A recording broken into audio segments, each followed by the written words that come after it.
This podcast is brought to you by Craft Beer and Brewing Magazine for those that love to make and drink great beer. Learn more online or subscribe at beerandbrewing.com or find us on social media at Craft Beer Brew.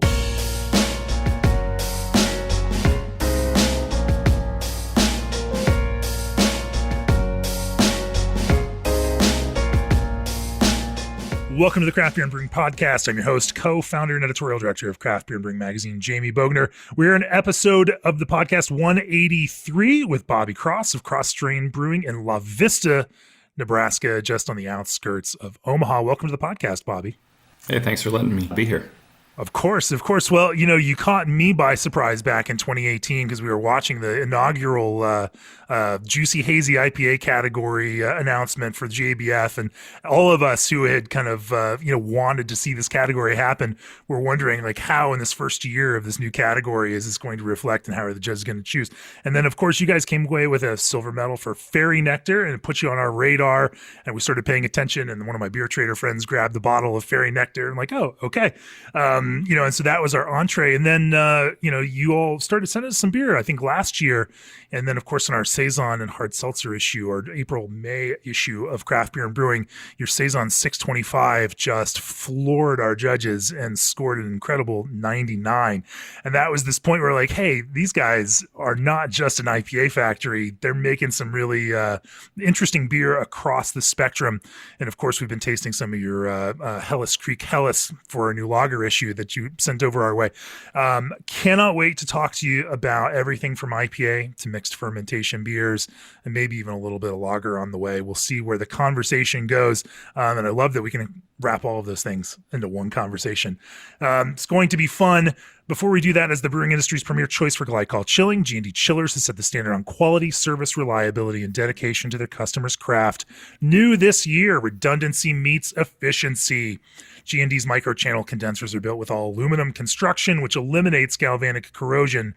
Using half the refrigerant of conventional condensers with fewer brazed connections translates to a lower GWP and less opportunity for leaks. Call G&D Chillers today to discuss your project or reach out directly at gdchillers.com. Also, this episode is brought to you by RAR North Star Pils, a new base malt to set your compass by. RAR North Star Pils is crafted for brewers looking for a domestic Pilsner malt with low color and low modification. North Star Pils carries overtones of honey and sweet bread, supported by flavors and aromas of hay and a nutty character.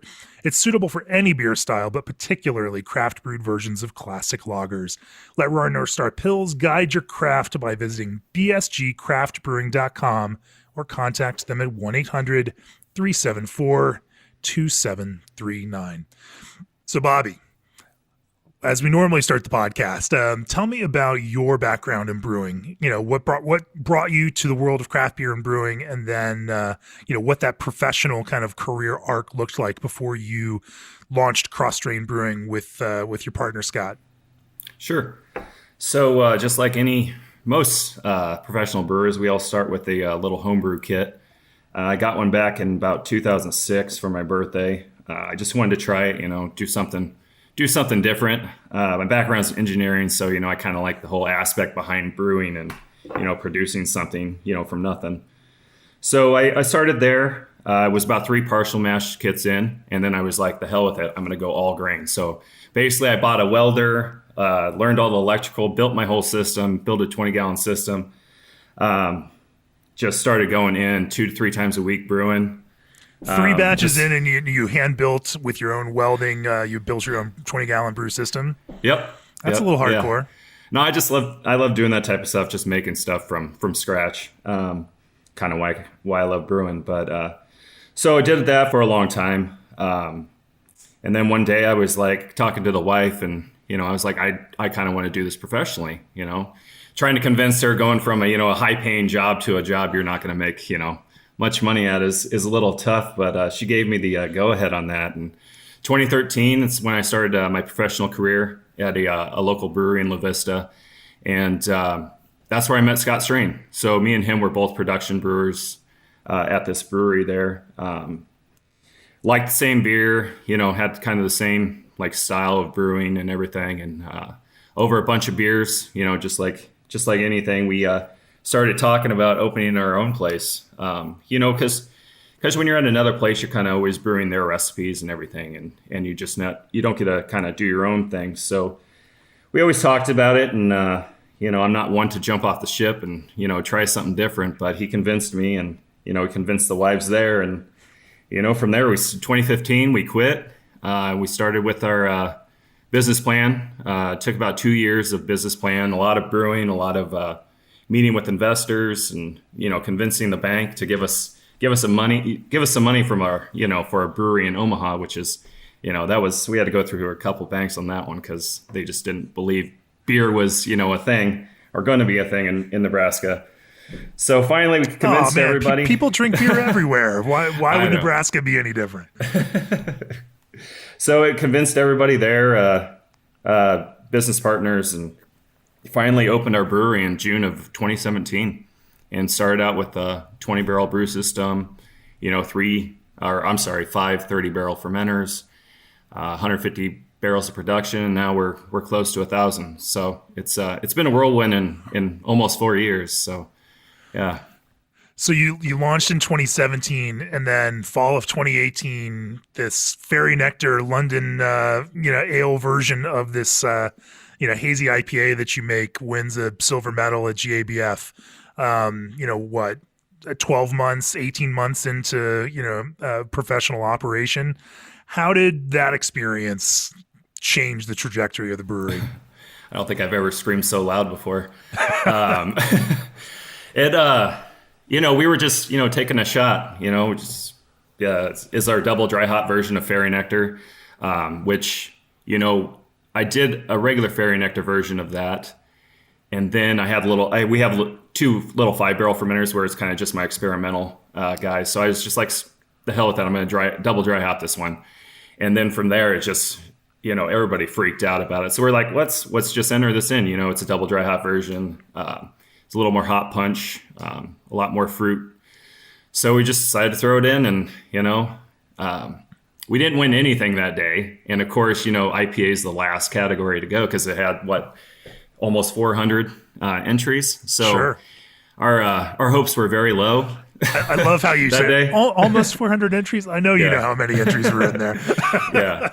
And other beers that day, I thought we were going to, I thought we had a better chance of winning, but right. So, we just kind of sat there and we were like, okay, we're going to go back up and drink after this. And they came, the first place went, bronze went, and then second place came, and they said Fairy, and I just jumped out of my seat and just freaked out. Like before they even said anything else, and everybody was kind of looking at me, and then all of a sudden it clicked for everybody else in our group, and we freaked out. But it was a great time. It's definitely changed us. Double dry hop is still a staple to this day, and everybody that comes in, that's usually their favorite beer by far. So it's regular Fairy Nectar is probably 60% of our production. So it definitely consumes a lot of our fermenters. But double dry hop, we kind of want to keep it scarce, produce it, every couple months. So it's just not always, overloaded in the market. So, people come in to buy it, when we do it. So yeah, it has to change though, the way that, even your existing customers, potentially, new customers in the market, and even everyone from local media to peer brewers, and how they look at you all. Tell me a little bit about that experience piece of it. So just how they look at that beer? How they look to you as a brewery after that kind of experience. They didn't expect it, a brewery from Omaha, and just coming out of the gates swinging, like you said, that after 18 months of, just only being open, didn't expect us to win. But I mean, the Midwest pulled it in that year. I mean, it was 2 from Chicago and, us. So we had some good beers going, but that's right. That was the Alarmists year too, right? Yeah. I talked to Gary Gully on the podcast last year at one point, same kind of thing. And just kind of remarkable how that made, everybody in their local market look at them differently, and just shot up demand, of course. Now every beer bar needed to have it on tap. Consumers, takeaway just, completely increased. It's just an interesting thing to see that kind of validation from, something like the Great American Beer Festival, can be so materially beneficial. Depending on the category, certainly IPA is a great category to win something, and Rauch beer may not drive the same kind of commercial demand, for for that beer across the market. Yeah. No, it definitely from a consumer standpoint, it made us, a New England brewery, at that point. So now we have, 5 to 6 different New Englands on tap at all times. So it kind of puts you into a category. So it kind of overshadows some of our other beers that we have on tap when people come in. But, it's a good thing. I love hoppy beers. I love IPAs. So it's a win-win for me. For sure, there's that box of expectation that it then creates with consumers. But that's a box that you've been able to kind of play outside of as well and take the kind of commercial volume and success on that hoppy side and also use some of your free time to explore other beer styles that are also interesting and compelling to you, to some great results. Let's talk a little bit about that. Let's talk about hoppy beers, and then we can talk about some mixed fermentation saison. But before we do that, the world of craft beer is a different place now. Margins are more important than ever, so why not lower your ingredient cost? Craft juice concentrates from Old Orchard are the cost-effective solution for your fruit-forward needs. Old Orchard produces high volumes of the retail juice brand, so economies of scale keep prices low for their bulk supply program. A little concentrate goes a long way, and you won't lose some of it through filtering like you would with purees. To start increasing your margins now, head on over to www.oldorchard.com/brewer. Also, for years, Brewery DB has been the industry's only professionally curated source of brewery and beer information. In 2019, over 1 million brewery visits were made by craft fans searching for breweries on brewerydb.com. In just a few weeks, Brewery DB will unveil an all-new experience to help craft lovers get back on the brewery trail. To take full advantage of the enhanced marketing power of Brewery DB and increase your taproom traffic, set up your account on marketmybrewery.com. That's marketmybrewery.com. It's easy and it's free. So, Bobby, let's talk a little bit about the kind of genesis of Fairy Nectar. You start a brewery in 2017, get running, hazy IPA in, the middle of the Midwest or upper Midwest, not necessarily going gangbusters, wasn't a huge thing where there was just groundswell of commercial demand for it. But it was also something that you're interested in making and thought you could put a nice, spin on it and make this beer and maybe find some consumers that want to drink this. Talk to me about that initial inspiration behind it, and how you went about creating a character, for this quote unquote New England style, that was relevant to your audience there in Nebraska.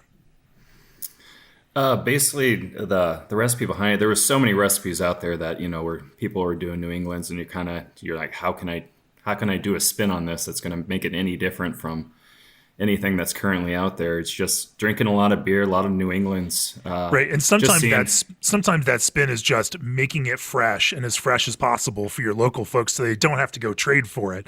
It's not necessarily reinventing the wheel, but especially with this beer style, being able to get it fresh is such a, compelling thing for consumers.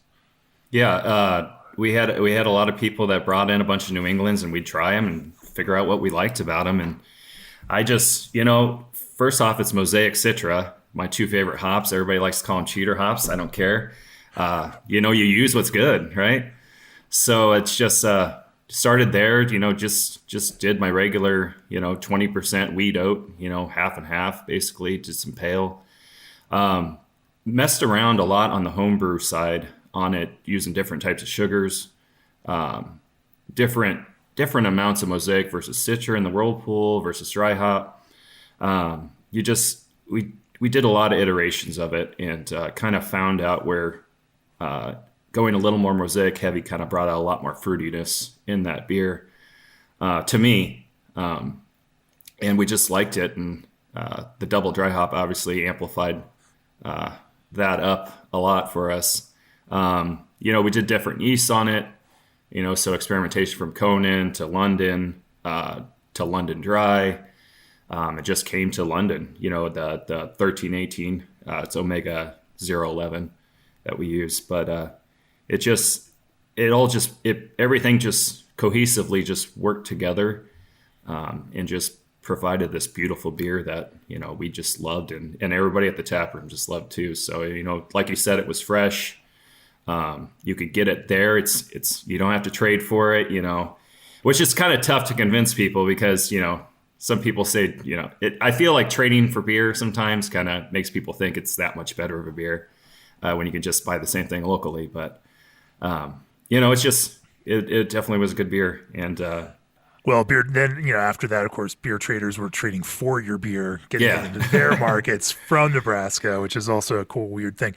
I want to back up a little bit and talk about some of that experimentation. I love that it's just like, we just tried it a few different ways and then it worked out. But clearly the process was more involved than that.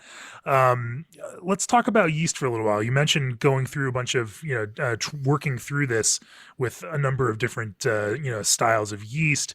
Talk to me about some of the, if controlling variables like, grist and hopping while you move through these different yeasts. What were some of the differences that you found, other yeast strains brought to this similar kind of recipe? Sure. So some of the yeast that we were using, like I said, Conan, London Dry, they attenuated a little too far for me personally. For the DDH, we mash at 154, so I want to leave a little bit of residual sugar left in there, and those were kind of fermenting that out and making it a little too dry for me. So that's where we kind of landed on the London because it fermented to a point. What is that ideal finishing gravity for these in order? And I know you're trying to highlight that fruit character, and having that sweetness absolutely does that. The finishing gravity, it was. Around 4.5 Plato for DDH being at 154. So the other ones would go around in the threes. So that one Plato, probably to most people doesn't make that much of a difference, but when you drink it a lot, you can tell. Like it just adds this little bit of sweetness character that kind of accentuates the hops on top of that. I love that. So the non-double dry hop, the regular version of Fairy Nectar finishes about a Plato lower than the double dry hop version. And that little extra gravity at the end just helps balance out the additional hops load, and everything that brings. Yep. Yeah. And so Conan and London Dry finished too low. Was there an ester component to those that was positive or negative? And then how does do those flavors from the yeast fermentation itself kind of impact the overall approach to the beer? Yeah, they were definitely fruit forward as well. The London Dry was not as fruit forward as say the Conan was, and also we came to a point where we just had way too many yeasts in house that we were trying to manage. And we just needed to jump on one and just ride that one all the way with all our beers. So we liked it. There's a lot of people that like it out there. It was kind of those aspects that kind of made us turn towards the London and just kind of go with that one for our beer. So there was nothing bad about it at all. It was just kind of from a production standpoint, we wanted to keep our brewery clean and not have to worry about other aspects affecting our other beers. So for sure. So, continuing on this yeast theme, let's talk about using, London Ale yeast in a, production brewery. Now, obviously, this yeast works different ways in different grists on different kinds of beer, all over the place. It can flock out. It can produce clean beer, or I shouldn't say clean, I should say clear beer. It can produce clear beer. There's certainly some generational aspects to it that you have to manage around, and temperature can also have some effect on that. Talk to me about dialing in some of those environmental factors in the fermentation, to kind of produce that hoppy beer with the kind of expression that you were looking for. Yeah, it's weird that they say that thing flocks out. We've biofined that thing, and that thing will not drop clear for us at all, even when we try. But I know they said it's a high flock, but we've definitely haven't had that issue at our place. We've done many. We've done anywhere from 66 to 70 degrees for that yeast, just to see what different fermentation temperatures will bring out of it. It's a little lower on the 66 range, so we've kind of bumped it up to 70 degrees now with that yeast. to let that thing ferment out. It ferments out in 5 to 6 days. We let it go 7, just to clean up. I could push it faster, but I don't. It produces a great fruity character. I get a little bit of mango, but that could also be produced from the whirlpool hops that we put in there. We kill it with Mosaic on the whirlpool side. So that's probably actually helping on that aspect as well. But it ferments clean. I don't get any bad esters or anything from that beer or from that yeast. Sorry. How many generations will you typically push it? And I imagine if you're doing a fairly high volume of IPA, you can just pitch cone to cone and keep things running, or do you do the expensive approach and buy fresh pitches for each batch? So we actually go up to about 10. 10? When we initially started, we went to 25. So I think that might have affected 25 generations on London Ale yeast. Damn. Yeah. So we pull everything into a brink. We don't do cone to cone. We have a celometer at our place. So we count the yeast, we check viability. We pitch at a 1 ratio to every cone.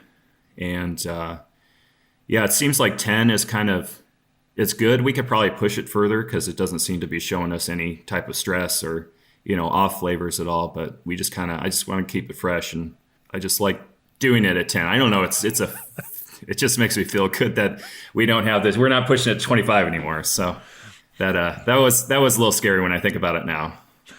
That sounds insane to me. Having talked to brewers who started having issues with yeast dropping out after 5 or 8 generations, and then having to go back to the drawing board. It sounds like whatever strain you've pulled this from is quite the workhorse in the commercial brewery. Well, it's funny. Ours actually gets hazier. Really? Yeah. Yeah. So it just kind of becomes a cloudy mess after around 10. So. We just bring in another pitch, and it kind of gets us back to our normal haze that we're used to. That's wild. You mentioned, that you don't really have problems with flock, and that haze it kind of comes easy. What do you attribute that to? Is that, obviously you've got, higher protein malts and, oats and wheat in there, adding, some of that piece of the puzzle. Double dry hopping means you're pushing a ton of hops and a lot of hop polyphenols, into that. But making sure that those all don't precipitate out is also an important thing, because you start overloading a beer like that, and then it can start dropping itself out just because you've pushed so much into the beer. Are there any strategies that you use to try to keep all of that haze in solution so that it appears to consumers the way that they expect it to appear? Yeah, I mean, we don't do anything different than probably any normal brewery does. We do like I said, 20%. It's half wheat, half oats, flaked. Just the higher protein values in those. We use pale, raw, which is I think that's around 12% protein. Other than that, we do our normal mash, 154 mash out, same water boil, just whirlpool the hell out of it, and then dry hop it. Like I said, we biofine this before. Well, so back in the days, 2017 to probably 2018, we used to biofine this beer because I thought it was too hazy, and I wanted it to be somewhat a little clearer, less muddled, and then it wouldn't drop out. It'd be a little hazy, it wouldn't be clear at all, but I was just like, why the hell am I doing this? It's a New England, everybody's used to the haze now. So I got rid of it, and it just seemed like that the mouthfeel on it got better because, you have more protein in there, in the haze. And it's just, from there, it just seemed to get hazier. So yeah, it's the normal process. It's just, so I know some people do the biotransformation, dry hop, which is when you're sure. 1 to 2 Plato prior to final gravity. We actually don't. So we let it go through its whole process. The reason why is because when we pull yeast to a brink, I don't want it to be full of hop particulate and that bitterness. So I allow it to go through 7 days. We do VDK it, drop it to 60. So from 70 to 60 allows it to a lot of that yeast that's in suspension to drop out, so we can get a good crop on that. Crop it the next day, and then we dry hop it with our dry hop skid. We do about 3 pounds per barrel, so it's nothing super aggressive, but it seems anything above that, it seems to get that grassy character. It takes a lot longer for it to come to, the beer that we like to put out in the market. So it's just that dry hop, even though we crop and drop it prior to, all that fermentation going on, it still provides us a great hazy beer. Yeah, that's fantastic. Let's since we're now talking about hops, let's go back to that hot side. What do hot side hops look like in Fairy Nectar? We just do a whirlpool edition, no bittering. It's just a massive amount of Mosaic in the whirlpool. How do you calculate the kind of bitterness component to that? Obviously, if you've got a beer that's finishing with on a sweeter side, making sure that there's a little bit of bitterness in there helps give it that kind of balance. But if you're not doing typical boil additions and it's just going in the whirlpool, obviously the math gets a little bit harder. How do you quantify that? Beersmith. No, I do use Beersmith. Obviously, it's a calculated Sure. amount, but we don't drop temperature on it. We keep it, right after boil cuts. We throw it in the whirlpool it for about 30 minutes. So having it at that close to that boil temperature, it's going to give us that. You're still going to get that bitterness from it. It's not going to be that aggressive bitterness, if I was doing it at a 60-minute addition, but it's still going to give you a bitterness, but a more smooth kind of character from that. It's not going to be in your face, tongue scraping bitter. So that's why I like the boil additions. Not to say that we do bittering additions on other like double IPAs and stuff like that, but just this one, it just seemed to make for a lot cleaner beer for us. About how much, on that kind of whirlpool per barrel of hops are going into the beer? I would have to say it's around 11 pounds just in the whirlpool. 11 Which pounds. Is not, I wouldn't say it's super aggressive because that's what, a half pound per barrel. Okay, so 11 pounds into a 20 barrel batch. Okay. Yeah, it gets bad on when we're moving it to the fermenter, because then all that hop kind of moves towards the true dam, and we kind of have to cut it off a couple barrels prior to actually getting all of it out. So it's anymore we just lose a ton of beer. So Sure. And so then, you mentioned in dry hopping that 7 days in, after dropping yeast, then you're adding your dry hops, 3 pounds per barrel. Do you leave it at 60? Do you raise that temperature back up? Do you drop it back down? What kind of dry hop temperature? And then how long, do you tend to dry hop for? Are you doing it in one single dry hop charge, or are you kind of spreading it out over time? What's that look like? So my definition of double dry hop is from the original, I'm doubling the dry hop. I know some people are like, you have to do it within 2 days, or you have to do one as a bio transfer and then that. Mine's you're doubling the amount of hops. So I do them all in one charge. We used to do it 2 times. So I used to do it the first day and then the second day. Now that we got this dry hop cart, I can put all the hops in there, purge them with CO2, run them in there, and then we actually recirc for 1 hour that first day. We'll keep it at 60 degrees that whole time throughout the whole fermentation. The next day we'll come in, we'll actually CO2 burp, like rouse from the bottom to basically get all those hops back up in suspension. Next day we'll come in, we'll taste, make sure it's exactly where we need it. If we need to put in more hops, which we never have had to do that, we would at that point. But we taste. If it's good, we rouse, and then we drop to 32. Yeah, the double dry hop. Let's not get into that conversation. Anyway, that's a whole nother matter, and we'll leave that for a future day. I think that it's okay that the industry as a whole is still trying to kind of figure this out, and that at some point in the future, I think we'll all land on a common terminology for it. But in the meantime, we can keep calling it that. I mean, what does double dry hopped mean other than at this point, it's a great marketing term to convince those folks that really like heavily hopped beers, that this is a beer that they're going to like. It just becomes a semantic signifier, to consumers who know and are looking for that kind of thing. And it's fascinating the way that, that kind of hazy IPA world has built, and kind of pushed this as a marketing term that helps sell beer now. Eventually, it'll get tired, and consumers won't respond to it as well. And I'm sure someone will come up with the next big term. And we've already seen, cryo or high density hops charge, and all sorts of other terms kind of enter into the lexicon to again try to fill that point.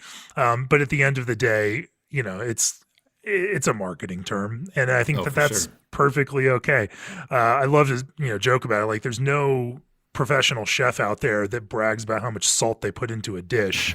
This is something that is somewhat unique, to the world of beer, in highlighting just how much we put into something. But I think at this point we can laugh about it.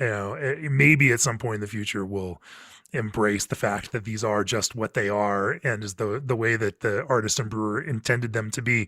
But in the meantime, for the rest of us who live in the real world and actually have to sell beer and sell the things that we make, we can use those kinds of terms. But I digress. In terms of, that fermentation, you've dropped out yeast. So, I assume you don't have as big of a deal or an issue with hops creep in that kind of dry hop, process with the beer. No, with those hops, we have, knock on wood, have never had the issue with hop creep with those hops. We have with other hops we've used before. It's, you finish at 4 Plato, like we say, I don't know, it was some southern hops from southern, I think, Africa. And then it would drop down to about 2 Plato. Wow. And we'd see, you would come in the next day, the pressure on the fermenter was up another, 5 PSI, 6 PSI, and we had no clue what was going on. And just the nice thing with those little smaller batches is we don't put those in cans, so we didn't have that issue with hop creep. But from that standpoint, we haven't had it with fairy nectar at all. Yeah. It is a scary thing, though. It happens, and it'd be crazy to see that just being in cans on the shelves and knowing that that's going on. And yeah. No, for sure. It is definitely real. Let's talk about the Mosaic and the Citra that you use. Being a small brewery as you're getting started, selection probably wasn't in the cards. You may still not be, I'm not familiar with just how much you make and how many pounds of these that you buy. But when it comes to that kind of Citra and Mosaic, that you use, talk to me about how you think about those, how you evaluate those hops when they come in the brewery, and the kind of consistency that you see across all of them that you use, and how you kind of adjust for any changes within that. Sure. This year was actually the first year we got to do hop selection, which was great. And also the nice thing about it was I didn't have to fly out to Oregon. They just sent them to me this year.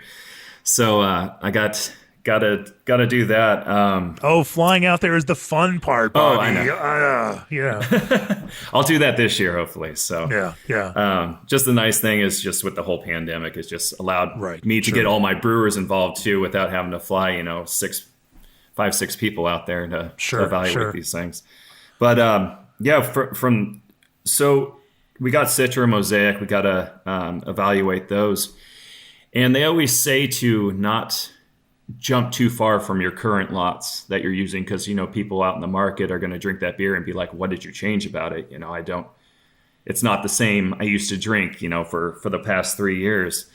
But I felt like what we were getting in the past, where we couldn't choose, it was a little more on the duller side. It didn't give me the flavors that I was looking for. So in this hop selection, which helped out great, is we evaluated to the ones that we wanted, we evaluated the hops to what we currently had, and we didn't like them compared to the rest that we had, in front of us. The other ones were really fruity. Great. Mosaic had great mango, papaya. The Citra was, it was super bright, just citrus heavy on some of the ones. And from my standpoint, I was like, this is where I wanted to always be with my with my lots for fairy nectar. I want this to be more vibrant when you open that can. I want there to be more fruit notes, just tropical stone fruits. So we kind of went that route on this new lot. And the unfortunate thing with when you don't select is you're kind of stuck with all the lots that people didn't want. So when you let somebody else give you hops, or you sign up for a contract and aren't allowed to actually select them, you're kind of thrown into this, this is what you get, good luck working with it, hopefully you make something good out of it. So hop selection we found last year was huge. Yeah. And I mean, to be totally fair to, hops brokers and growers, some of those lots in spot are coming as leftovers from other selected lots, that are just smaller amounts that, and that there is still quality control that they are. Oh, yeah. They have I'm not throwing them under the bus. No, I know. I'm not saying everything is crap. It's just, right. It's nice when you get to actually, sit down and thoroughly evaluate them, personally, and just see the lot that we had before was great. I mean, it obviously made a silver medal winner at GABF. For sure. It just wasn't where I always wanted the beer to be. I made the beer work for what I got, but when I was looking at these other lots, it allows me to kind of move my beer to that point of, future wise. And it's something that I also find fascinating that you can, especially with brand new breweries. It's one of the reasons I try not to visit new breweries in the first year and a half of operation, because, as you're getting off the ground and producing small amounts of beer, it's harder to have leverage on ingredient sourcing. And so, naturally things don't quite, it becomes harder to find that quality of ingredients that can express, what that idea of the beer that you might have in your mind. And so, I find most of the time it takes a brewery some time to get to that point where, now they have access to the materials that they want. And, there are a lot of other ways of doing it. Sometimes, it's not just buying spot. Sometimes it's buying from other breweries some excess that they have, so that they've selected great stuff, but they have, a few hundred pounds of extra stuff and that they don't need. And you've got a friendship there, and you can just, buy from their selected lot. And sometimes small breweries have fantastic, access to some raw materials if they can operate in that kind of way, or co-op with other small breweries and build a, larger, volume in order to get to that kind of selection piece, but that becomes that, big struggle that small breweries face in terms of getting access. And as tough as it is for small breweries, it's infinitely harder for home brewers, buying at that kind of scale. But the good thing is that there's a higher consciousness around it, I think, from everybody across the industry, home brewers, professional brewers, et cetera. And people are putting they're paying much more attention to that. And I think that, hops growers and brokers are also trying to answer that call to make sure that the expectation of quality is out there, and that the whole chain of care for these hops is being done correctly, so that from packaging for home brewers, I remember, back in the day it was buy a larger commercial bag and then sit in the back of the homebrew shop and split it up into, and then vacuum seal it again, but all open air. And the approach that we had towards quality then is different than the approach that we have now, a decade later, looking at the same kind of thing. And I think that that's fantastic for all of us across the brewing spectrum. I definitely want to talk about Saison and mixed culture beer, because obviously that one just blew the socks off of our blind review panel. So let's kind of pivot and talk about that for a little bit. But first, the founders launched SS Brewtech with a very clear goal to advance brewing equipment design, performance, and quality to the very highest standards in the industry. With a team that draws upon strong functional backgrounds in brewing science, mechanical engineering, industrial design, supply chain, and manufacturing, SS Brewtech has the people and skill sets you want and expect from your supplier of pro brewing equipment. Head over to ssbrewtech.com for more information on their brew houses and brewing gear. Also, when it comes to brewing, nobody has your back like Clarion, because their food-grade lubricants are formulated to help make your brewing system 100% food safe. That means when you switch to Clarion, you can put the costly potential of contamination and recall out of your mind. All you need to worry about is brewing great beer. And since you already do that, well, it's more like focusing on business as usual. Go to clarionlubricants.com to learn more. So, Bobby, talk to me about Saison. Clearly, this is something you make because you love it, not because there's just a giant commercial demand for it right there on the eastern edge of Nebraska. But it's something that you've, I suspect you've been making, from your homebrew years on forward. Talk to me about your experience doing that and how you've articulated an idea and approach to mixed culture. So the funny part was Scott Strain was actually the Belgian brewer. So he's the one that loved the Belgians, the Saisons, all that side. So he would brew up a lot of those. And he, by being with him, I learned to love, Belgians as well as Saisons and, everything in that realm. This was we started our sour program last year, and I've always wanted to do a in-house Saison with Brettanomyces and everything, like a true Saison. So I was allowed to do that last year. We kind of did it on the homebrew level a lot, kind of tweaking the recipe. You were allowed to do it? I mean, you're co-owner of the brewery. I allowed myself to do it, I guess I should say.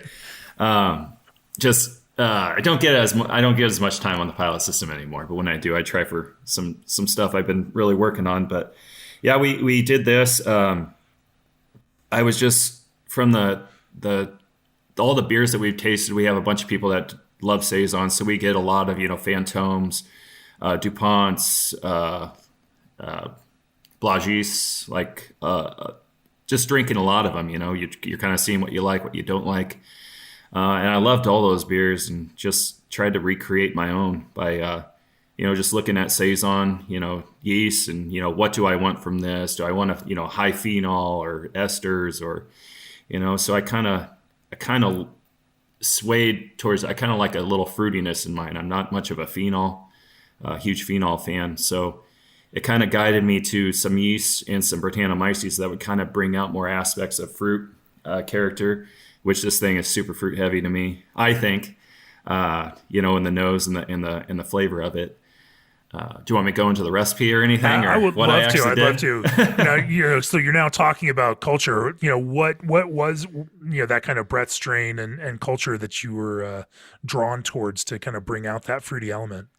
Sure. So I actually landed on Wallonian 1, and it was a mixture of Wallonian 1 and Wallonian 2 from the Yeast Bay. They're both not as prominent on those phenols and esters and the funk. It had slight funk, slight esters, fruit heavy on the Wallonian 2. It minimized the things I didn't like, and it kind of maximized the things I did like. So those two together were just made a beautiful just base Saison. And then I brought in the Amalgamation 2, which it's a super Brett blend. So it's 5 different Brett blends that from the description definitely lend mango, papaya, pineapple, like all these fruit that would enhance all these fruit, characters that the regular yeast already did. And you're kind of throwing everything into a fermenter and hoping it's exactly what you want. And this just by chance turned out exactly how we wanted, and gave me everything that I was looking for in this beer. Slight funk, little barnyard. Which when you try to describe that to people, when they're drinking the beer, you're like, hey, do you get that barnyard or that, that horse blanket? And everybody's just like, what the hell are you talking about? That doesn't sound good at all. But it's just kind of just everything melded together and just worked out great. And, we got to, there's this real lightness, to the beer. And I love, that when I'm tasting kind of farmhouse style beers that, the acidity is pretty low and under control. It's there, but it's not a defining factor of the beer. That fruit flavor is also, it's present, but light and, has a kind of, and that phenolic piece just adds like a crisp edge to the fruit flavor rather than becoming this hardcore peppery note that kind of stands on its own. It's almost just structuring rather than dominating as its own kind of flavor. And there, but it all tasted very light-handed. That there was a kind of beautiful simplicity to it, and achieving that, nailing it the first time out. That's relatively impressive. I guess I can't ask you the question of how you've continued to dial in it and iterate. If it was, a first attempt at this kind of thing that turned out so good. Yeah, it definitely was we haven't touched it, the recipe. This first one I actually did, I call it a mock decoction. So we don't have a true decoction system. So what we do on this is we bring in the whole, 100% of the malt bill, basically run it through its step mashes, the 146, and then we do a 162. And then from there, I transfer 70% of that to the actual lauter tun. The rest of the 30% is I decoct it, I boil it, bring it up to boil temp, boil it for 20 minutes, and then we send that over, and basically that'll raise it to mash out. From there, we just do our regular lauter, transfer, boil. So it's a Pilsner base, and it's unmalted wheat. It's about I think, 80-20, so 20% on the unmalted wheat, and a crap ton of rice hulls. So start there. I don't put the rice hulls until the lauter because I don't want the rice hulls during the decoction to add any, unwanted flavors to it. But I think the unmalted wheat kind of brings in a little more body character, and by decocting it, it kind of opens it, allows it to break down more of those, starches into fermentables for the yeast. But I just think it adds a character that I think if I went the other route and just did, step mash and, went on my way, that it wouldn't add those types of flavors that it did.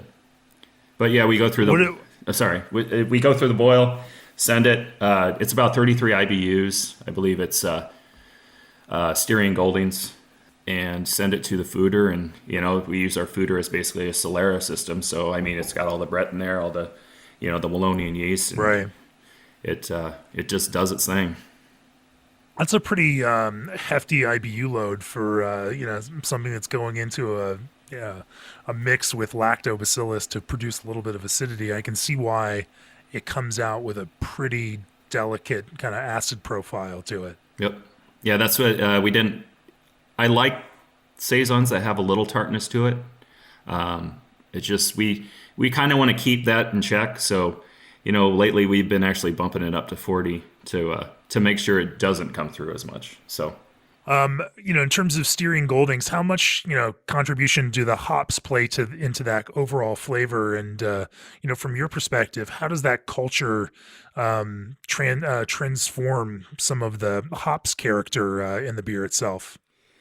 Yeah, so I printed off the recipe since I haven't looked at it for a while. You did some homework for me.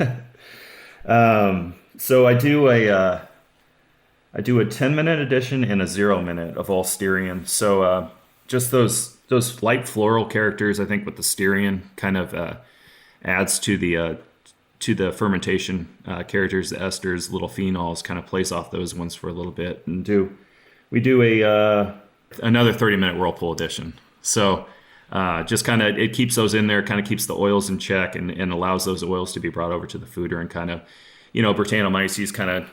I'm assuming they kind of do their own thing to the hop oils as well, in the foeder, and creates that, just that lovely character that we like from it. So you can taste the wort going in, before, it hits that kind of culture. How different, how much of a transformation happens through that? What would you describe it as going in and, versus how it comes out? Bitter.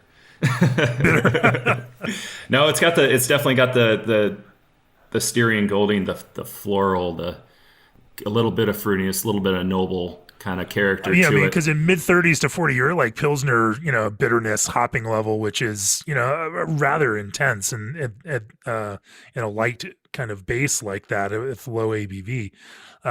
So I can imagine but I'm just trying to visualize that kind of change over time and how that culture attacks some of that, and how the bitterness then wears down and lets other things kind of come to the forefront. Yeah, it's definitely bitter up front. But the nice thing is we bottle condition this beer. So we leave it in the foeder for about 3 to 4 months, pull it out and bottle condition it. At that point, it's definitely a lot of that bitterness has died off, but it's still pretty prominent. Not like it was on the brew day, but it's definitely still there. It's showing itself. It's not as aggressive, but once it gets into bottle conditioning, and then it's more of a background note.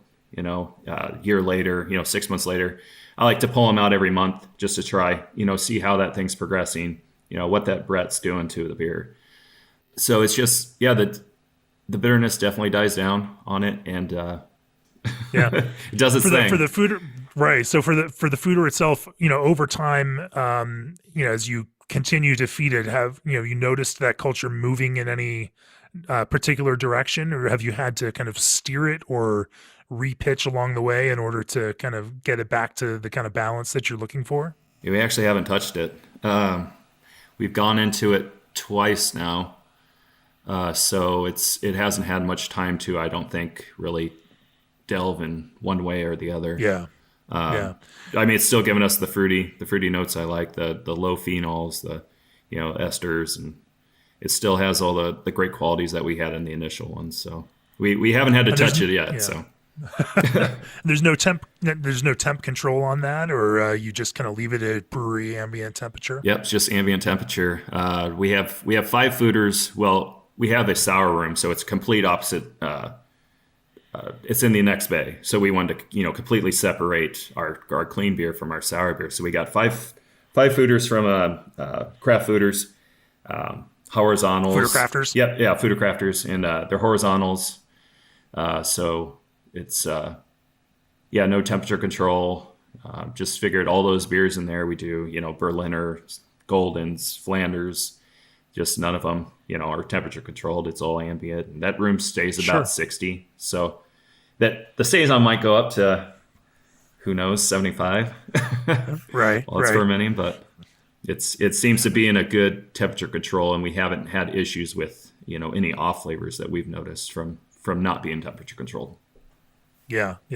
So you even do other sour styles then, in addition to this kind of tart saison, Berliner Weiss and Flanders. Talk to me a little bit about building this kind of broader thing. I mean, Flanders, people don't make Flanders in America right now. Do people buy Flanders style sour beers around here? They actually do. People.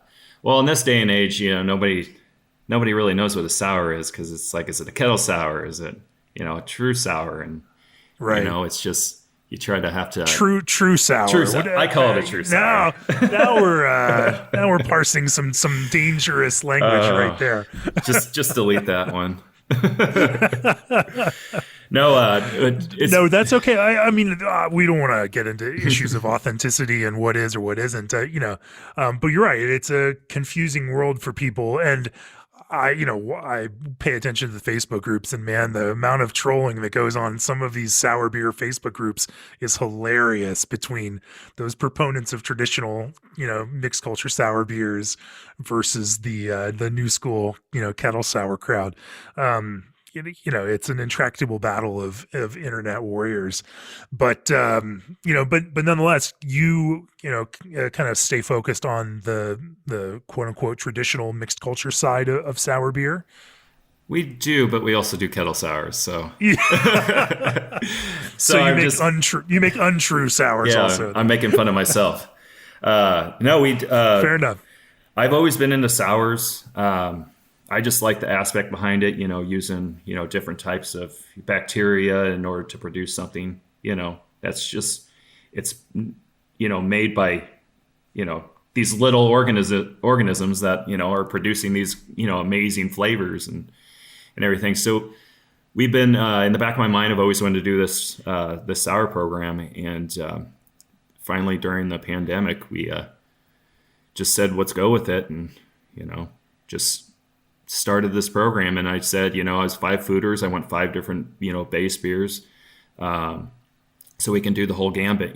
People come in, they can try, if they've never had a Oud Bruin, never had a Flanders, Berliner, we can fruit the Berliner, because people like their fruited stuff, and, just different beers to kind of see what people like, because not, like you said, there's not a lot of people in Nebraska area that have had many of these beers.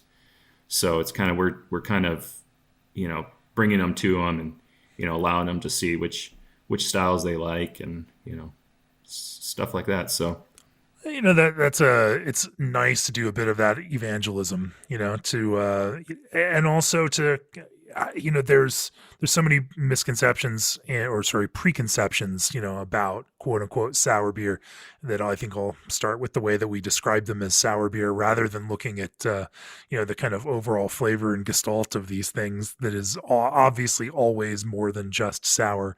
We don't call Berliner Weisses a bright lemony wheat ale, even though lemony would pretty much describe that kind of flavor and also describe the level of tartness that's in those beers. Instead, we call them sour, and it makes, brings on this idea of something that's completely different.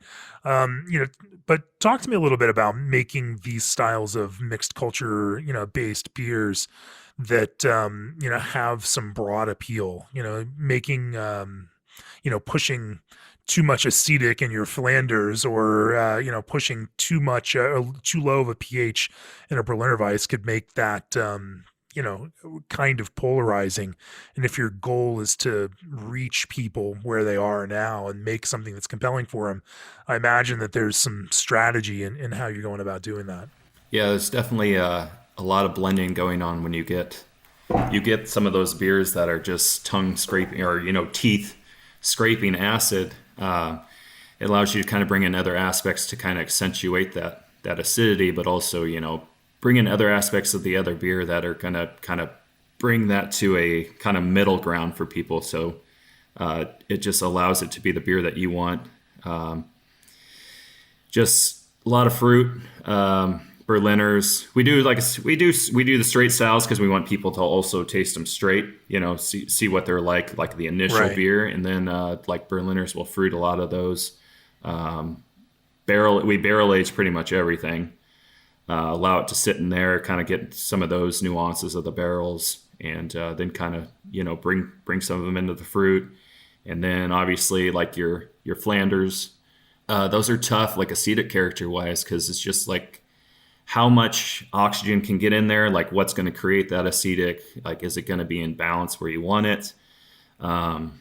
Those are tough beers, and it's hard to get those to come to where you want it. So it's just, you got to wait years on them. And because, right now we have a bunch that we just put in and into barrels, and it's a sweet beer. So it's like, I probably have to wait another, 2 years on those to get the acidity, the acetic. So it's a lot of money just sitting in barrels. Well, sounds like a good project to start in the middle of the pandemic when you have some extra time to brew some batches that can just sit there for a little while.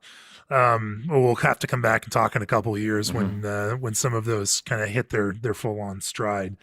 In the kind of broader picture for Cross Strain as a brewery as a whole, what's this big picture look like for you?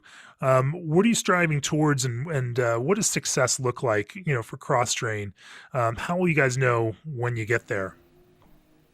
Right now, I'd say we're doing pretty good. We've been very lucky. We're opening up a tap room downtown, so we're expanding in that realm. I don't know. I'm looking forward to the future. I'm looking forward to our sour program, our other barrel program with some of our our stouts and barley wines, and just hopefully we can keep growing. That's all I can. Stouts and barley wines, man. You're hitting all of the hipster notes here too. Yeah, luckily we 2019 was the first year we entered FOBAB. We won the bronze for the barley wine category. So it was a good year. So you're making barrel aged barley wines, another style that nobody buys. Yep. Yeah, we're hitting all the notes for beers people don't buy. Well, I appreciate though that if you have these ideas and you want to kind of pursue those ideas and see what kind of beers they make, even if they're not necessarily the things that are going to jump off the shelves in the largest kinds of numbers, but that kind of focus on the craft is, I think, where all of us should be. That balance between making the things that people want to buy, things hoppy beers, and that we also that brewers also love to make hoppy beers, but in balancing those kinds of big consumer hits with the kinds of labors of love. And when we see brewers that do both of those things, it and it also kind of explains though that kind of love of the very craft itself. And so from that standpoint, I think it's cool and healthy to see that sometimes you do things. I mean, we do that as our business. Like, not every product is wildly profitable. Sometimes you do things just because you love to do it and because that piece of it matters to you as a creative person. And and I think that if we ever got into a business where we were all too cynical to engage in that kind of thing, then we should just pack it up and call it a day. Yeah. Yeah. Yeah, it's nice to brew beer that people, buy and want, but it's also nice to, make your own beers and try something new and, get back to that home brewing realm when you make these weird things that, maybe people are kind of standoffish, but then, once they try it, they're kind of hooked. So Hazy IPA started as a thing that nobody wanted, but some brewers had some ideas around how they could make something cool and compelling, and then ended up taking a huge chunk of the overall beer market. And it happened because people were passionate about it and saw an opportunity for flavor here. If brewers don't take those kinds of risks and make beers based on interesting ideas, then what's going to be next. We don't know what's going to be next. And so, I think that's part of the quote unquote innovation pipeline, if you wanted to, apply a awful marketing term to it. But more importantly, it is just part of that creative process that brewers have always engaged in and should always engage in. But what's the end game? How big do you want to be, Bobby? And when will you know that you guys have really achieved it? I don't know how big we want to be. Right now, we're maxed out for our facility. So, how much beer do you make per year? Last year we made 6,000. This year we'll probably be close to 9. Wow. Yeah, we can't expand unless we get another bay now or move fermenters out, or we're kind of in the process of, like, we're coming up on our building lease is coming in a couple of years, so it's kind of like we have to look to the future and what are we going to do if that comes up? Are we going to get a new building and build out a whole nother brewery? Or it's something where we have to look forward. Obviously in the brewing industry, you always have to look forward, where you want to be, how big do you want to get. Right now we're happy where we're at, but we wouldn't mind expanding a little more to get to hopefully go into a couple more states in the future and get our beer out, a little more out there in the market.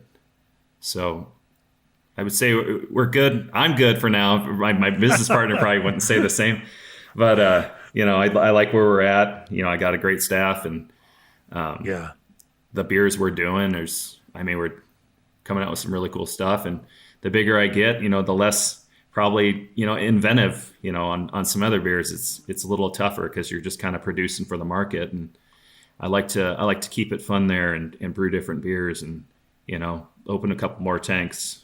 What's the creative project that you're working on right now that is most exciting to you? I really like our lager, our barrel aged lager program that we got going. Barrel aged lager program. Yeah. Okay. I did send you one of them for the magazine. The dunk tank. The dunk tank. Yeah. Yeah. So it's we when we barrel age them, we actually place them in the cooler. So we cold age them. So we actually kind of keep it like the Germans did by putting them in caves, keeping them cold, letting them lager for 6 months to a year, and it just provides this nuance to a lot of those beers. It's not swelling in and out of the barrel at this point. It's kind of getting a little bit of the whiskey, or in other cases, a little bit of the Chardonnay, and just kind of adding this note. It also adds I think a great complexity mouthfeel to the beers that, if you taste the normal version side by side, it just definitely adds great flavor, great body. It's just, I think it's something different. Wood-aged lagers, foeder-aged lagers, barrel-aged lagers. It has definitely been a growing trend over the last few years. And I would say that our responses are mixed. I've had some that have been absolutely mind-blowing. I remember tasting a Poetica 1 up at Hill Farmstead when I was up there in 2018, and just being able to taste this palpable, body and toothiness that the lager had. And they do that same kind of thing, punch into the cold room, and barrel aging in that kind of cold temperature kind of environment. Foeder lagers, of course, have been taking off. The folks at Threes kind of have inspired a lot of that kind of growth, and the folks at Foeder Crafters have been pushing more foeders out there for everybody to engage in this. I find that fun, not necessarily because it makes better lagers, but it makes different lagers, and oftentimes it helps consumers who want something to feel special and may not want to just drink a Pilsner, but they'll try a Foeder Pilsner because, that seems like it's special. Foeder Pilsner, putting the word Foeder in front of it is like putting DDH on the end of your IPA, I guess. Yeah. And at that point, we brought it full circle. G&D Chillers is the brewing industry's premier choice for glycol chilling, such encompassed by Raw North Star Pills.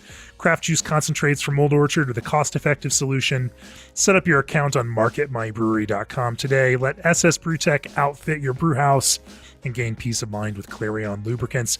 Of course, if you'd like to support this podcast, go to beerandbrewing.com, click on the subscribe button. If you're a pro brewer, consider our new All Access Pro subscriptions that combine the magazine's exclusive online content and more. Bobby, if people want to learn more about Cross Strain, where do they find you, both in real life and on the internet? Sure. Our brewery is located in La Vista, Nebraska. We have our crossstrainbrewing.com is our internet site. We have the Twitter feed. And that's KROS. Yeah, KROS. Yeah. And if you put them together, it's not cross straining brewing. So people thought we were a cross training facility, but you got to start the gym in the next bay over now. There actually is a gym. The URL yeah. for it. Oh, there is a gym next door to us. So we have a Twitter feed. We have a Instagram as well. And our new location is going to be downtown, about 2 blocks north of the CWS Stadium. So we'll be down there hopefully in a couple months before CWS opens. So, well, fantastic! It's been fantastic to try and drink more of your beers, and I've really enjoyed this process. And clearly, the blind judges at Craft Beer and Brewing have responded as well as those GABF judges have. Congratulations to you, and thanks for joining me on the podcast. Cheers! Appreciate you having me.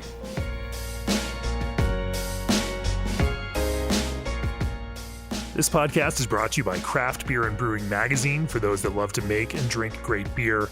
Learn more online or subscribe at beerandbrewing.com or find us on social media at Craft Beer Brew.